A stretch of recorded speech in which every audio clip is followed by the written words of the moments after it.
هذا لأمنا صاحب الجلالة إن من أصلح ما بينه وبين الله أصلح الله ما بينه وبين الناس، وإن من ذل لله عز وجل أذل الله له الناس، وإن من اتقى الله عز وجل اتقاه الناس، وإن من خاف الله خافه الناس، وإن من ضيع أمر الله ضيعه الله عز وجل. صاحب الجلالة إن لنا أملا كبيرا في أن يقر الله تعالى أعين شعبكم بكم بما تبذلونه لهم من إصلاح وإرشاد ومن تدعيم لكل ما يسعد الأمة في دينها ودنياها.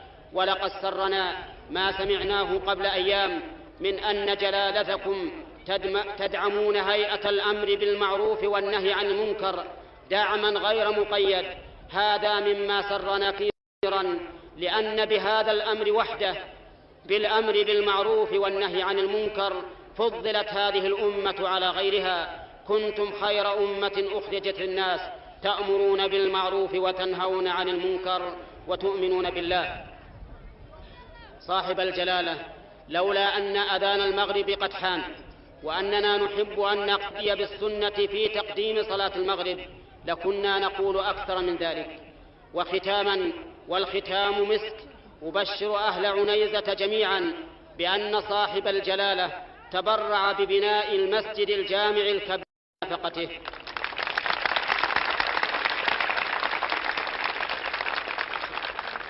فجزاه الله خيرا وجعله له بيتا في جنة النعيم في جوار رب العالمين، وحشرنا وإياه جميعا تحت لواء سيد المرسلين مع الذين أنعم الله عليهم من النبيين والصديقين والشهداء والصالحين، والحمد لله رب العالمين.